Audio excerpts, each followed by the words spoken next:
नमस्कार मित्रों, कैसे हो आप लोग। पढ़ाई कैसी चल रही है। अच्छा, अभी आप पढ़ने जा रहे हो दुनिया का सबसे सरल सब्जेक्ट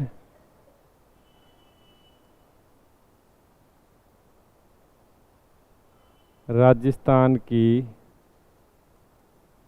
कला संस्कृति। बड़ा रोचक सब्जेक्ट है जी, सरल सब्जेक्ट है, आसानी से याद होने वाला सब्जेक्ट है। इस सब्जेक्ट में आप विगत क्लास में एक टॉपिक रन कर रहा था और वो टॉपिक था राजस्थान की चित्रकला। बहुत सरल टॉपिक, राजस्थान की चित्रकला।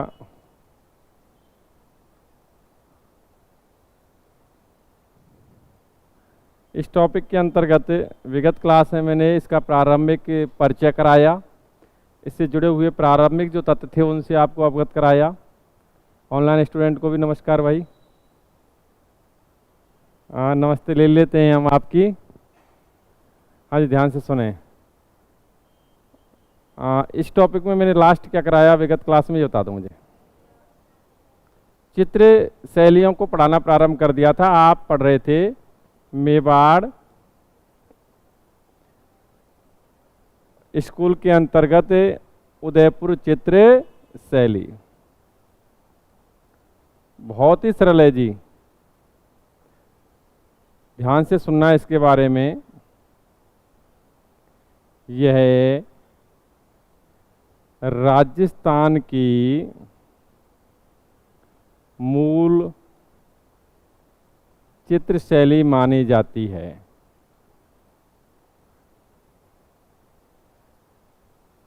अर्थात क्वेश्चन आपके लिए बन गया ऑब्जेक्ट टाइप एग्जाम्स के लिए कि राजस्थान चित्रकला की मूल चित्र शैली किसे माना जाता है, उदयपुर चित्र शैली या मेवाड़ चित्र शैली को। नेक्स्ट में आपको बताया था इस उदयपुर चित्र शैली का स्वर्णकाल। स्वर्णकाल किसका शासनकाल, जगत सिंह, राणा जगत सिंह प्रथम कह सकते हो चाहे उन्हें, बाकी की जगत सिंह लिख रहा हूं तो फर्स्ट ही होगा। जगत सिंह का शासनकाल।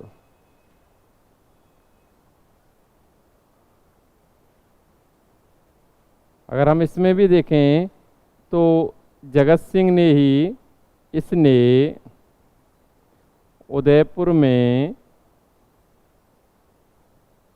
चितेरों की ओवरी,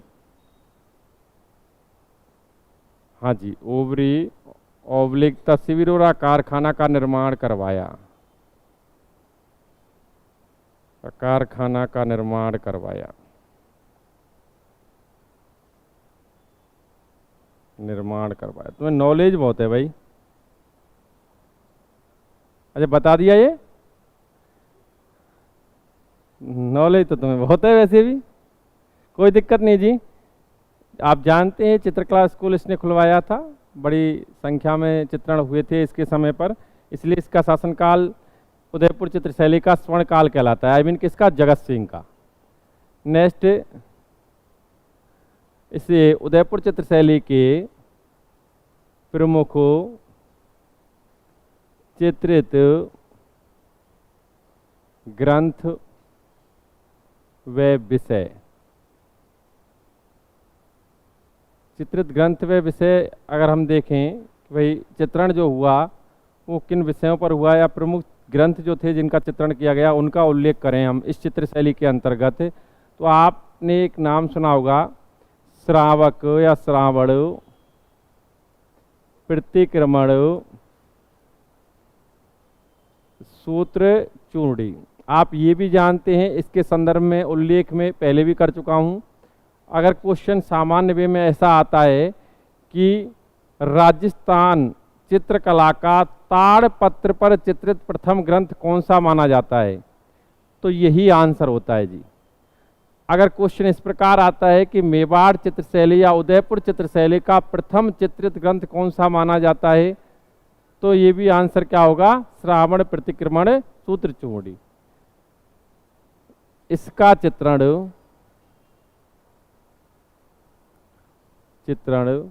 1260 ईस्वी में ईस्वी में गुहिल शासक, एक्चुअली आप जानते होंगे कि इस मेवाड़ पर गुहिल व सिसोदिया राजवंश ने शासन किया। गुहिलों से ही कौन निकले थे? सिसोदिया। गुहिल शासक तेज सिंह के समय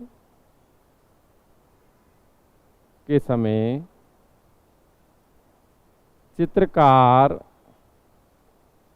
कमल चंद द्वारा किया गया। अर्थात ये जो ग्रंथ है जिसका चित्रण किया गया, जो मेवाड़ चित्रशैली का प्रथम चित्रित ग्रंथ माना जाता है, उसका चित्रकार कौन? कमल चंद। ये आप बेहतर तरीके से जानते होंगे। अब ध्यान से सुने। नेक्स्ट यदि हम देखें तो एक चित्रण आता है सुपासनाए चरितम या चरियम, जिसका चित्रण, इसका चित्रण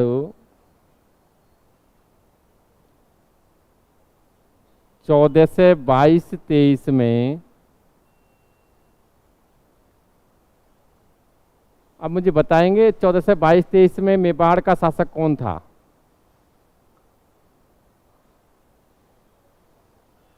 किसी को भी पता हो?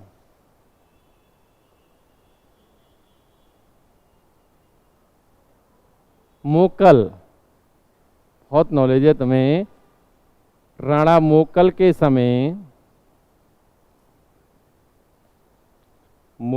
समय,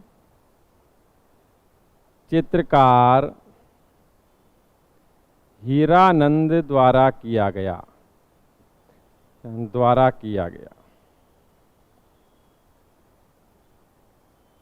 ठीक भाई। तो अभी आप इस मेवाड़ चित्रशैली में देखें तो प्रथम चित्रित ग्रंथ कौन सा? श्रावण प्रतिक्रमण सूत्र चूड़ी। सेकंड चित्रित ग्रंथ कौन सा था? सुपासनाए चरितम। कौन सा? सुपासनाए। इसमें और भी चित्रण हुए ग्रंथों के, जैसे एक चित्रण मिलता है कलिला दमना का चित्रण। कलिला दमना का चित्रण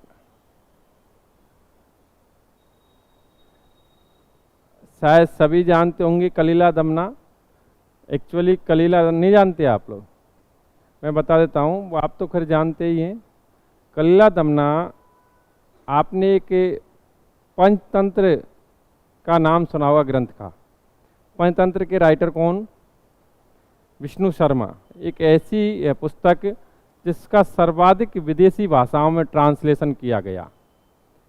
और पंचतंत्र में जानवरों की कहानियाँ जिनके द्वारा सीख मिलती है। ठीक भाई, जानवरों की कहानियाँ जो एक हमें मॉरल देते हैं। एक्चुअली आपने, मैं एग्जाम्पल भी दे सकता हूँ। नॉर्मली आपने नहीं सुना कभी, पंचतंत्र की कहानियाँ नहीं पढ़ी? ऐसे होता है, जैसे मैं बता देता हूँ, जैसे कि एक सियार व ऊँट का भाईला था। ठीक, अपने बाबा दादी कभी सुनाते होंगे कहानियों में, और ये कहानी मैंने तो उनसे ही सुनी हुई कहानियाँ यहाँ हैं। बाकी पहले साक्षरता मिशन के तहत पंचतंत्र की कहानियों की किताबें बांटी जाती थीं, लोग पढ़ते थे। ऊँट और सियार का भाईला था। दोनों एक दिन एक बारी पर, जहाँ तरबूज खरबूज लगे हुए होते हैं, वहाँ पर चरने के लिए गए। अब सियार का तो पेट छोटा, जल्दी भर गया, ऊँट का नहीं भरा। सियार ने कहा कि भाई मेरा ऊकरी देने का मन कर रहा है। ऊँट ने कहा दोस्त ऐसा ना कर, ऐसा करेगा तो मालिक को पता चल जाएगा और मालिक हमें सेट कर जाएगा, ठोक पीट जाएगा। सियार बोला ना, मैं तो करूँगा। और सियार ने ऊकरी दे दी। और सियार तो झाड़ी में छुप जाएगा, छोटा सा होता है, कुत्ते जैसा, आप जानते ही हैं। छुप गया, मालिक आया और ऊँट को ठोक पीट गया। ऊँट रोता रोता घर चला गया।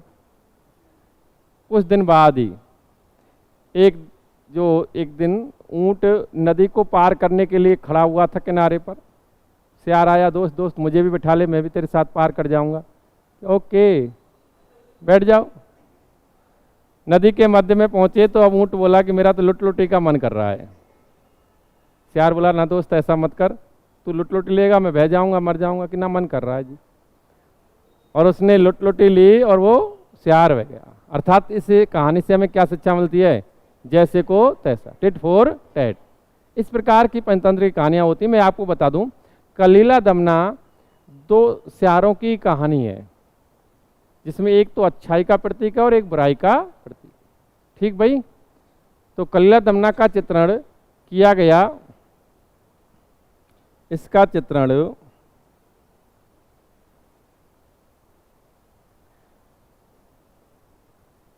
शासक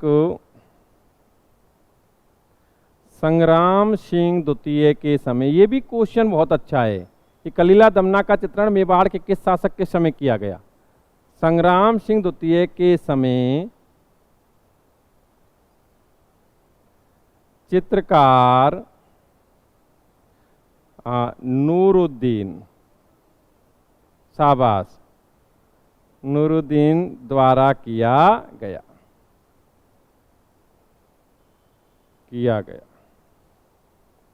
और भी चित्रण हैं, अगर देखें हम तो इसी में एक शुकर महात्म का चित्रण,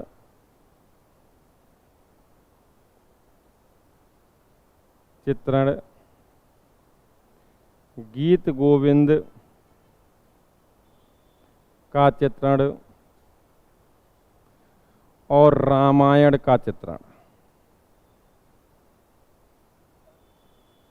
आदि का चित्रण। ठीक, अर्थात मेवाड़ चित्रशैली के जो प्रमुख चित्रित ग्रंथ व विषय हैं वो आपके सामने हैं, जिसमें आपने सबसे महत्वपूर्ण देखा श्रावण प्रतिक्रमण सूत्र चूर्णी। ठीक भाई, सुपासनाय चरितम के बारे में जाना कि भाई इसका चित्रण हुआ था मुगल के समय। एक्चुअली एक महत्वपूर्ण कि कलीला दमना का चित्रण जो किस शासक के समय हुआ था। शुकर महात्म का चित्रण किया गया, इसी में गीत गोविंद का भी चित्रण किया गया, और नेक्स्ट रामायण का चित्रण। ये प्रमुख चित्रित ग्रंथ व विषय पढ़े जाते हैं। नेक्स्ट बात करें तो प्रमुख चित्रकार, आई मीन इस उदयपुर चित्रशैली के प्रमुख चित्रकार। अगर प्रमुख चित्रकारों का उल्लेख किया जाए तो शायद आप जानते होंगे साहिबदीन,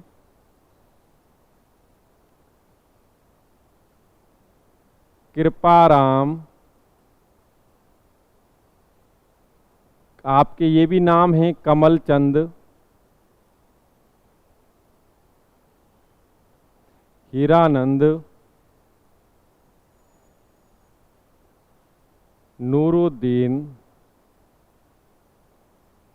मनोहर और उमरा आदि। ठीक भाई, देखो मैं ये चीज़ थोड़ा सा इसलिए बता रहा हूँ, एक्चुअली जो स्कूल्स के अंतर्गत जो मुख्य चित्रशैली होती है, जो फर्स्ट में आप देखते हो, अगर देखें मेवाड़ स्कूल के अंतर्गत मुख्य चित्रशैली कौन सी है, उदयपुर। ठीक, मारवाड़ स्कूल के अंतर्गत मुख्य कौन सी है, पढ़ने को तो और भी पढ़ी जाएंगी, लेकिन कौन सी है, जोधपुर।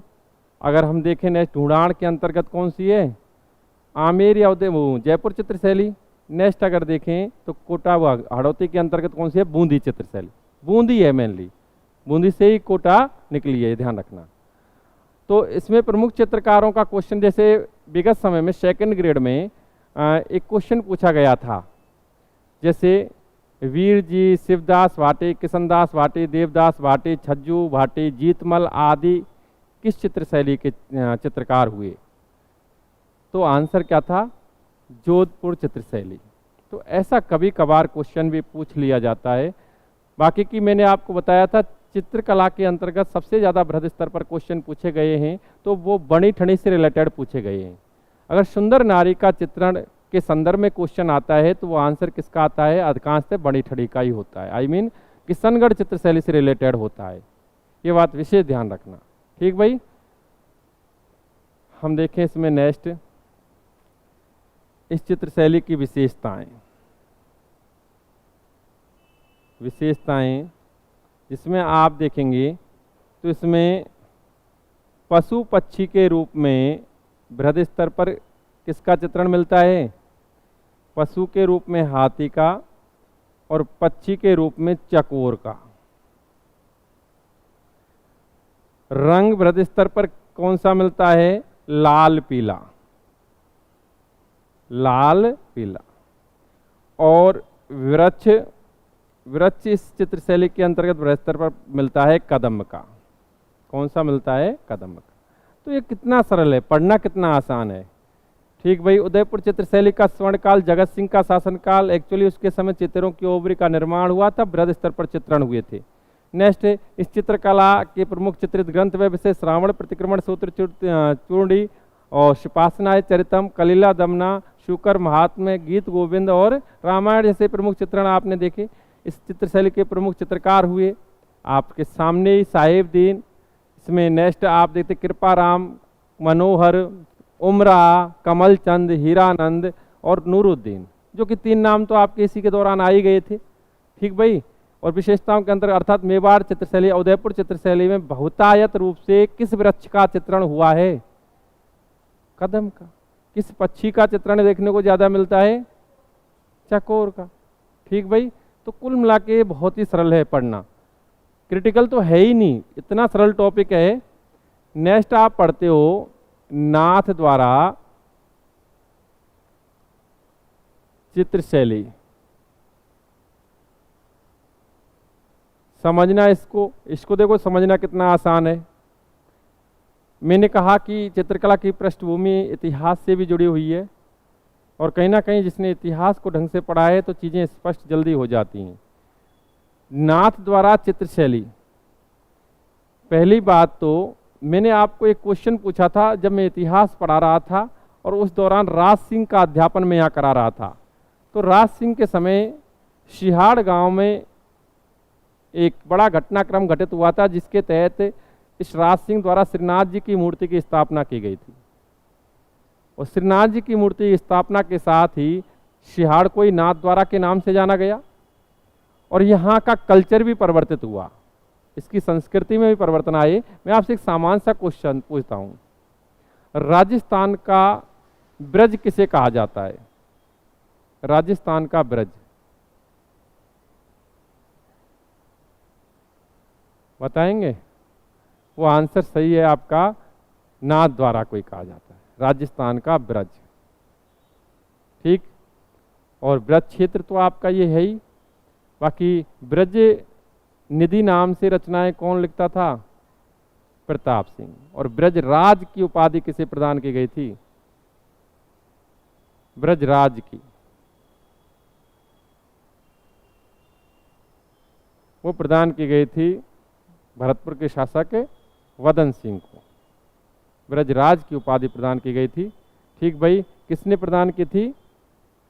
लिखाया है, ध्यान नहीं रखते आप लोग, सवाई जयसिंह ने ब्रजराज की उपाधि प्रदान। कोई दिक्कत नहीं है जी, आप तो ध्यान यहाँ लें।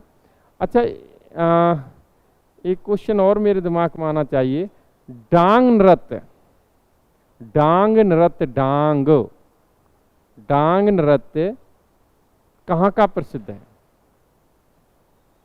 डांग नृत्य, डांग समझ रहे होंगे, डांग नृत्य, ये लिख देता हूं मैं, देखो ऐसे लिखते हैं डांग, डांग नृत्य नहीं, फिर भी मेरी भाषा में अंतर हो सकता है। कहाँ का प्रसिद्ध है? कहाँ का? मुझे पता था कि ये शब्द, डांग शब्द आते ही आप इधर की तरफ ही भगोगे। एक्चुअली डांग नृत्य भी नाथ द्वारा का ही प्रसिद्ध है। कैसे? इसमें क्या होता है, होली के अवसर पर युवक युवतियां या स्त्री पुरुष राधा कृष्ण, मुझे पता है यहाँ भी ऑनलाइन पे भी करौली आंसर आया है, सुनील जी ने आंसर दिया है, मुझे यही आशा थी अधिकांश तो यही निकालेंगे। एक्चुअली डांग नृत्य नाथ द्वारा का ही प्रसिद्ध है। यह होली के अवसर पर किया जाता है। युवक युवतियां या स्त्री पुरुष राधा कृष्ण का भेष धारण करके एक दूसरे पर गुलाल फेंकते हुए ये नृत्य करते हैं। ठीक भाई, बाकी तुम सब जानते हो, जीनियस स्टूडेंट है। तो मैं आपको, देखो चीज़ें अपने आप ऑटोमेटिक स्पष्ट हो जाती हैं यदि आपने ढंग से अध्ययन किया है। तो मैं आपको यहाँ बता देता हूँ, इस चित्र शैली का उद्भव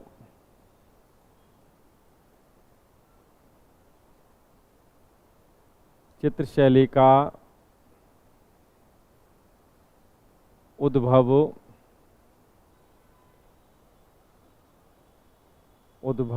उदयपुर चित्रशैली प्लस विरज शैली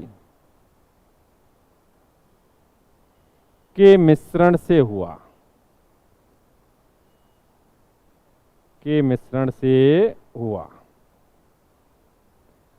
ठीक भाई। तो ये तो बात ये स्पष्ट हो गई। अब ये स्पष्ट इसलिए हो गई, आप जब एक मैंने अभी थोड़ी देर पहले क्वेश्चन पूछा कि राजस्थान का विरज किसे कहा जाता है, तो आंसर नाथ द्वारा, क्योंकि यहाँ चूंकि ये सिहाड़ गांव में मूर्ति स्थापना हुई थी, राज सिंह द्वारा करवाई गई थी श्रीनाथ जी की मूर्ति। आपको ये पता होना चाहिए, एक्चुअली श्रीनाथ जी की जो मूर्ति थी वो गोवर्धन पर्वत से प्राप्त हुई, वृंदावन में स्थापित की गई, लेकिन 1669 में 1669 में औरंगजेब द्वारा एक आदेश पारित किया गया कि हिंदू मंदिर मूर्ति पाठशालाओं को नष्ट कर दो।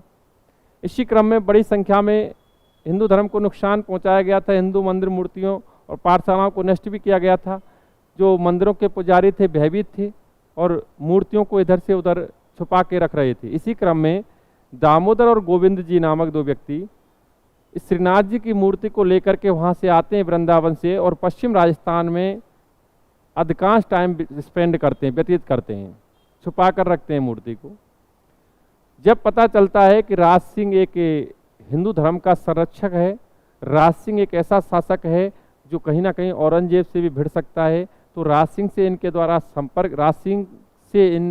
संपर्क किया जाता है, और राज सिंह के ही संरक्षण में इस मूर्ति को श्रीनाथ जी की मूर्ति को यहाँ इस सिहाड़ गांव में स्थापित किया जाता है। इसे वर्तमान में नाथ द्वारा के नाम से जानते हैं। और आपको बता दें कि उस समय वृंदावन से बड़ी संख्या में लोग आकर के यहाँ बस गए थे, तो यहाँ का जो वातावरण था, संस्कृति थी, वो ब्रजमयी हो गई, इसीलिए इसे राजस्थान का ब्रज कहा जाता है। एक चीज और विशेष ध्यान रखनी है कि इस चित्रशैली पर वल्लभ संप्रदाय का भी प्रभाव देखा जाता है। कैसे देखा जाता है कि वल्लभ संप्रदाय की मुख्य पीठ कहाँ है? और संप्रदाय तो मैंने कुछ टाइम पहले ही पढ़ाए हैं आप लोगों को। आपको मैंने शगुण भक्ति हार के अंतर्गत वैष्णव संप्रदाय के अंतर्गत उसके जो वैष्णव संप्रदाय के पाठ पढ़ाए थे, वल्लभ गौड़िया निम्बार्क रामानुज रामानंदी। वल्लभ संप्रदाय की मुख्य पीठ नाथ द्वारा में ही है, ठीक है। और वल्लभ संप्रदाय की प्रथम पीठ मंदिर मथुरेश्वर जी कोटा में है। इसके 7 मंदिरों का उल्लेख किया था मैंने, 5 मंदिर राजस्थान में, 1 यूपी में, 1 गुजरात में। बहुत नॉलेज है आपको, आप लोग थोड़ा अच्छा आंसर देते हो। तो यहाँ ये ध्यान रखें, इस चित्रशैली पर उदयपुर चित्रशैली और ब्रज शैली का प्रभाव है, ठीक भाई। तो दोनों के मिश्रण से बनी हुई है एक चीज। अच्छा, मैं अगर ये क्वेश्चन पूछूं कि इस चित्रशैली का नाथ द्वारा चित्रशैली का उद्भव काल व उत्कर्ष काल किसका शासन काल, या उत्कर्ष काल नहीं है, स्वर्ण काल कह सकते हैं हम। नाथ द्वारा चित्रशैली का स्वर्ण काल किसका शासन काल कहलाता है? और वो कॉमन सेंस का ही क्वेश्चन है, एक ही बात आएगी। एक उद्भव काल भी पूछा जाए तो भी राज सिंह ही है, क्योंकि आप जानते हैं एक्चुअली श्रीनाथ जी की मूर्ति की स्थापना के साथ ही इस चित्रशैली का उद्भव हुआ था। श्रीनाथ जी की मूर्ति की स्थापना के साथ ही, और स्वर्ण काल भी किसका? राज सिंह का। तो ये बात विशेष ध्यान रखना, मैं तो स्वर्ण काल ही नोट कर रहा हूं, लेकिन कभी उद्भव काल भी पूछा जाता है तो भी राज सिंह ही आंसर आएगा, राणा राज सिंह। और राज सिंह के संदर्भ में आप बहुत सारी चीजें पहले भी पढ़ चुके हो, specially first grade second grade में तो राज सिंह ऑफ मेवाड़ सिलेबस के अंतर्गत पढ़े जाने वाला टॉपिक है। और राज सिंह से विगत समय में लगातार सेकंड ग्रेड में हर बार क्वेश्चन पूछा गया है, फर्स्ट ग्रेड में भी आने की संभावना रहेगी, क्योंकि सिलेबस चेंज हुआ है तो उसके अकॉर्डिंग सिलेबस का पार्ट है अब ये फर्स्ट ग्रेड में। राज सिंह का शासन काल, ठीक भाई। राज सिंह वह शासक है जिसने मुगलों से 28 वर्षों तक संघर्ष किया था। 1652 में शासक बना था और 1680 तक शासक रहा था, 28 वर्षों तक। ये क्वेश्चन सेकंड ग्रेड में आया हुआ है, मेवाड़ के किस शासक ने 28 वर्षों तक मुगलों से संघर्ष किया। और ऑप्शन में अगर मैं देखूं तो ऑप्शन में राणा कुंभा, राणा सांगा, महाराणा प्रताप और राज सिंह। तो आप देखो ऑप्शंस पे वर्क करो। राणा कुंभा का तो मुगलों से कोई लेना देना है ही नहीं, हटा दो एक ऑप्शन। राणा संगा का ले तो 1527 में आप देखें इसे 1526 में एंट्री हुई थी मुगलों की, बाबर की, और 1528 में राणा सांगा मर गया, तो 3 साल ही हो रहे हैं, कोई मतलब ही नहीं है। ठीक, नेक्स्ट राणा प्रताप 1597 में मृत्यु हो गई और 1572 में शासक बना, 25 साल हो रहे हैं, तो 28 साल तो हो ही नहीं रहे हैं। एक्चुअली ऐसे क्वेश्चनों के लिए अगर शासनकाल याद हो तो कहीं ना कहीं आसानी रहती है तुरंत आंसर देने में। अब रह कौन जाता है, राज सिंह, तो पहले तो रह कौन जाता है, राज सिंह, तो वैसे ही आंसर आ रहा है। बाकी इसका शासनकाल देखें 1652 से 1680, 28 वर्ष हो रहे हैं। आपने इसी दौरान तो राज सिंह के दौरान ही तो चारुमती विवाद को देखा, ठीक, मंदिरों का निर्माण देखा, आपने एक टीका दौड़ महोत्सव देखा, इसी के दौरान इसी के समय किया गया, इसके द्वारा कार्य था। ठीक, आपने ऐसे कई चीज़ें देखी थी जिनसे हमें ज्ञात होता है, चाहे जजिया कर का विरोध हो कि भाई इसने मुगलों से पंगा लिया था। स्वर्णकाल किसका, राज सिंह का। नेक्स्ट प्रमुख चित्रकार, अच्छा प्रमुख चित्रित ग्रंथ व विषय, इस चित्र शैली के प्रमुख चित्रित ग्रंथ व विषय। देखो अभी आप ऑटोमेटिक समझ सकते हो, चीजें बिल्कुल नॉर्मल ही हैं। आप एक चीज तो देख रहे हो, यहाँ ब्रज शैली का बड़ा प्रभाव है इस चित्र शैली पर, ठीक, श्रीनाथ जी की मंदिर की मूर्ति की स्थापना के साथ ही। तो निश्चित रूप से कहीं ना कहीं जब ब्रज शैली का प्रभाव है तो चित्रण कैसे होंगे, कृष्णमयी होंगे। अर्थात चित्रण कैसे, मतलब कृष्ण लीलाओं का चित्रण, कृष्ण लीला। नेक्स्ट यशोदा, नंद बाबा,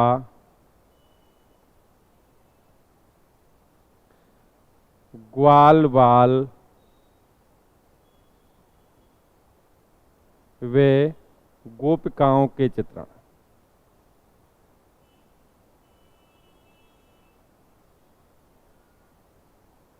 देखो कितना सरल है। कृष्ण लीला, यशोदा, नंद बाबा, ग्वाल बाल वे गोपिकाओं के चित्रण किस चित्र शैली में मिलते हैं, नाथ द्वारा में। ऑटोमेटिक सारी चीजें क्लियर होती जा रही हैं, बस थोड़ा सा कॉमन सेंस यूज करना हो रहा है। पढ़ना है ही नहीं, पढ़ने के नाम पे कुछ है ही नहीं, बस समझना होता है। नेक्स्ट बात करें, अगर देखो हम एक विशेषता भी देखें इसकी, एक्चुअली विशेषताओं का उल्लेख बाद में भी हो सकता है, लेकिन नॉर्मली यहाँ देखें हम, पिछवाई चित्रण, पिछवाई चित्रण इस चित्र शैली की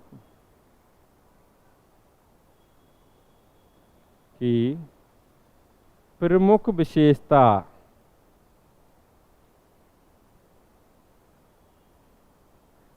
अर्थात तुम्हारा सीधा सा क्वेश्चन आया, पिछवाई चित्रण किस चित्र शैली में देखने को मिलता है, तो नाथ द्वारा चित्र शैली में। पिछवाई आप जानते हो, तू जानता है रे, तू जानता है क्या, शाबाश। एक्चुअली पिछवाई चित्रण ये होता है, जैसे आप ये देखें, आप ये अपने श्रीनाथ जी की मूर्ति है, श्रीनाथ जी की मूर्ति है, आप जानते हैं इसमें श्रीनाथ जी आई मीन कृष्ण की बाल स्वरूप होता है, बाल स्वरूप की पूजा होती है। श्रीनाथ जी के मंदिर में जो कृष्ण का बाल स्वरूप की पूजा की जाती है, वल्लभ संप्रदाय में भी कृष्ण के बाल स्वरूप की पूजा की जाती है, सब जानते हैं। ठीक भाई, ये भगवान श्री कृष्ण के बाल स्वरूप की प्रतिमा है, आई मीन श्रीनाथ जी की मूर्ति है, उसके पीछे जैसे पर्दा लगा हुआ है, ठीक, और इस पर्दे पर कृष्ण लीलाओं का चित्रण है। तो ये तो भगवान श्री कृष्ण हो गए, आई मीन उनका बाल स्वरूप श्रीनाथ जी हो गए, और ये क्या जुगाड़ है, पिछवाई। ये क्या है, पिछवाई। तो पिछवाई यही है, अलग से कुछ नहीं है। तो पिछवाई चित्रण किस चित्र शैली की विशेषता, नाथ द्वारा की। नेक्स्ट देखें, इस चित्र शैली के अंतर्गत प्रमुख चित्रकार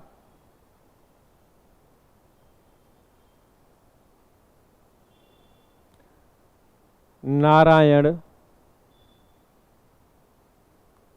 उदयराम, चतुर्भुज, घासीराम। ठीक भाई, ये प्रमुख। अच्छा, एक और चीज पढ़ने को मिल जाती है, इसमें महिला चित्रकार भी हुई, इस चित्र शैली में महिला चित्रकार भी हुई। महिला चित्रकार,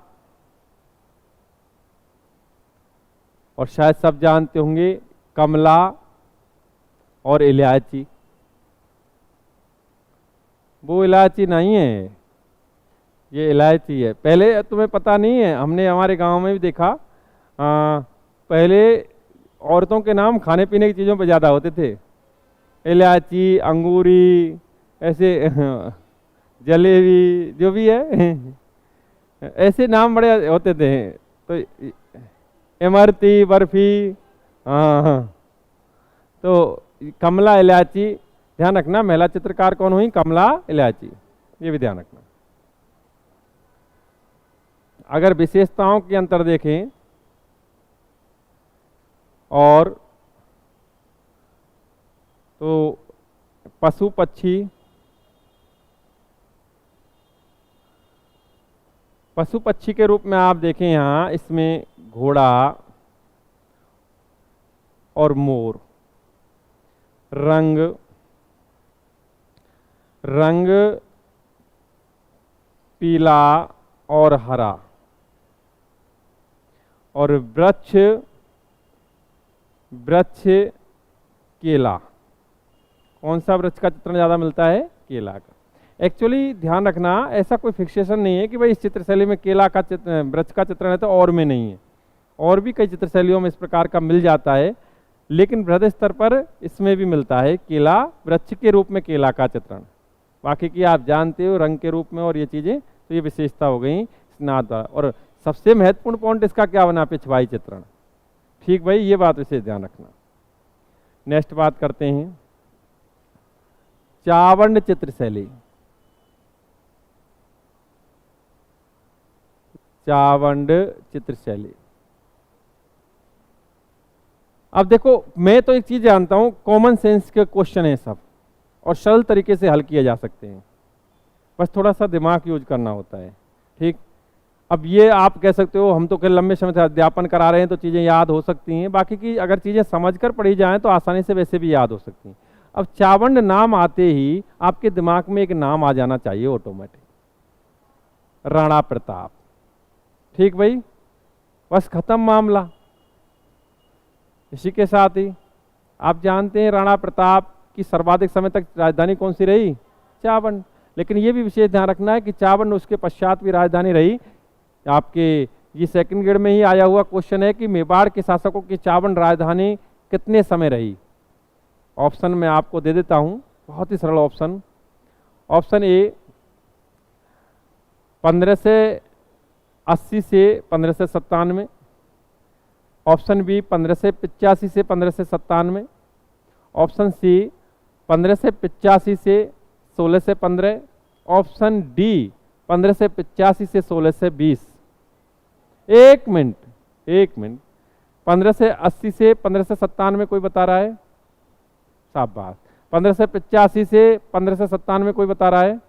1585 से 1597, एक बच्चा। 1585 से 1615 कोई बता रहा है? कोई नहीं बता रहा। शाबाश। 1585 से 1620 कोई बता रहा है? शाबाश, ठीक भाई। बाकी के भी आंसर दे सकते थे, कोई दिक्कत नहीं है। वैसे आंसर इसका था 1585 से 1615। एक्चुअली 1585 में मेवाड़ के शासक राणा प्रताप ने राजधानी बनाया था चावंड को, और 1615 में मेवाड़, संपूर्ण मेवाड़ राणाओं को प्राप्त हो गया था। क्योंकि आपको पता हो तो 1615 में मेवाड़ मुगलों के सामने झुक गया था। मेवाड़ के शासक अमर सिंह ने, राणा के प्रताप के पुत्र अमर सिंह ने 5 फरवरी 1615 को मुगलों से संधि कर ली थी, और इसी एवज में सारा मेवाड़ प्राप्त हो गया था। उसके बाद राजधानी जो रही वो आप जानते ही हैं। ठीक भाई। अब हाँ, यहाँ हम देखें चावंड चित्रशैली का उद्भव काल। यदि उद्भव काल देखें तो उद्भव काल, ध्यान से सुने भाई, उद्भव काल कहलाता है राणा प्रताप का शासनकाल। राणा प्रताप का शासनकाल। ठीक, नेक्स्ट बात करते हैं स्वर्णकाल। इस चित्रशैली का स्वर्णकाल कहलाता है राणा अमर सिंह का शासनकाल। अमर सिंह प्रथम भी कह सकते हो आप, लेकिन जब मैं यहाँ पर कुछ लिख ही नहीं रहा हूं तो वो ऑटोमेटिक ही प्रथम माना जाता है। अमर सिंह का शासनकाल, आप जानते हैं अमर सिंह शासनकाल 1597 से 1620 पढ़ा जाता है। ठीक भाई, 1597 से 1620 शासनकाल। हम यहाँ अगर इसमें पढ़ने लगे तो एक तो ये क्लियर हो गया कि भाई उद्भव तो इसका प्रताप के समय हुआ, और उस स्वर्णकाल किसका माना जाता है? अमर सिंह के समय, क्योंकि अमर सिंह के समय एक बड़ा चित्रण हुआ था। मैं बता देता हूं, इस चित्रशैली में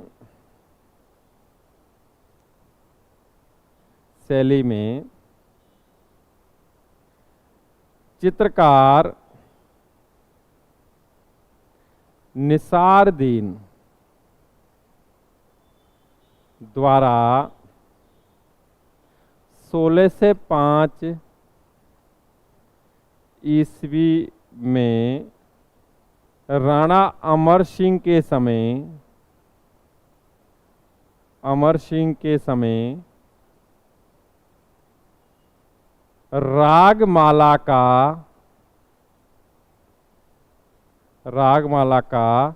चित्रण किया गया। एक्चुअली रागमाला का चित्रण कई चित्रशैलियों में देखने को मिलता है। अब आप कहेंगे साहब रागमाला का चित्रण यहाँ भी आपने पढ़ा, निसारदीन ने किया, ये बड़ा चित्रण। वैसे तो 1592 ईस्वी में भी एक चित्रण किया था इसी निसारदीन ने, ढोला मारू का चित्रण। किसका? ढोला मारू का, 1592 में किया था। और एक्चुअली प्रेम कथाओं का चित्रण आपको बृहद स्तर पर मिलता है जोधपुर चित्रशैली में, ढोला मारू, सोनी महिवाल वगैरह वगैरह। ठीक भाई, हम यहाँ एक चीज देखें कि जैसे रागमाला का चित्रण यहाँ हुआ, तो यहाँ जो होगा वो अकॉर्डिंग टू मेवाड़ उदयपुर चित्रशैली का, मेवाड़ स्कूल का प्रभाव रहेगा इस पर, तो इस चित्रशैली का प्रभाव रहेगा, इसी के अकॉर्डिंग सारी चीजें होंगी। ठीक, अगर हम रागमाला का चित्रण जोधपुर चित्रशैली में देखते हैं, जोधपुर चित्रशैली में आप देखते हैं किस वृक्ष का चित्रण मिलता है? आम का। रंग कौन सा होता है? पीला। ठीक भाई, और पशु पक्षी कौन? ऊंट, घोड़ा, कौआ, चील। तो वो चित्रणों में अंतर आ जाएगा, रंग में अंतर आ जाएगा। ठीक भाई, वृक्षों की बहुतायत में अंतर आ जाएगा, कई चीजों में अंतर आ जाता है, तो ये अलग अलग होता है। और रागमाला का प्रसिद्ध चित्रण तो आपको जोधपुर चित्रशैली में मिलेगा, वीर जी द्वारा चित्रण किया गया, विठल दास चंपावत द्वारा, बहुत अच्छा चित्रण, उसमें आप अलग से पढ़ेंगे। तो यहाँ बस ये चीजें पढ़ने को मिल जाती हैं आपको कि भाई रागमाला का चित्रण किया गया था, बस शामिल। अब एक आती है देवगढ़ चित्रशैली, अभी पढ़ लो, कोई दिक्कत नहीं है, लिख लेना, अभी क्लास थोड़ी है आगे होगी।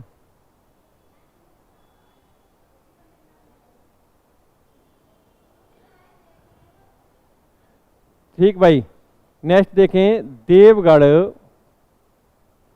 चित्रशैली। ध्यान से सुने, ध्यान से सुने, देवगढ़ चित्रशैली। इस चित्रशैली को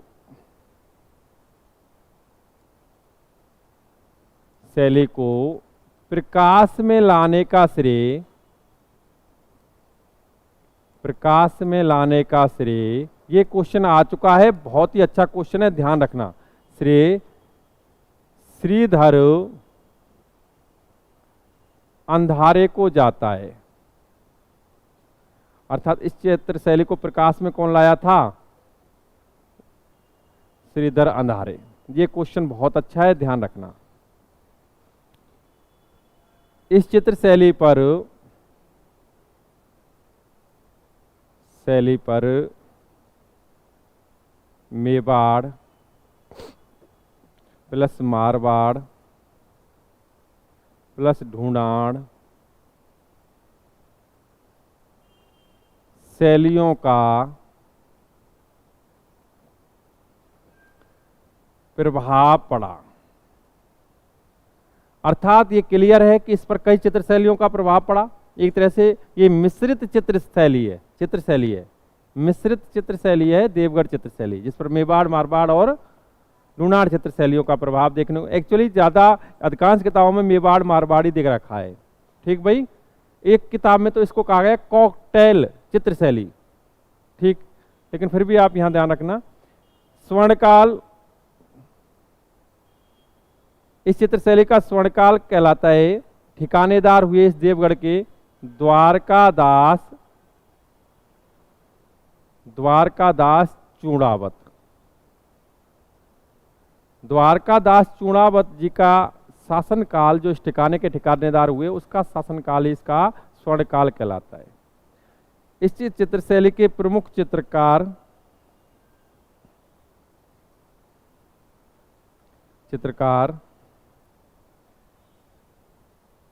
कबला, चोखा और वैजनाथ, ये इस चित्र शैली के प्रमुख चित्रकार हुए। कुछ तथ्य और भी बताए जाएंगे, नेक्स्ट आगे भी पढ़ाया जाएगा, लेकिन अभी आप इस मैटर को हाँ भाई नोट कर लें।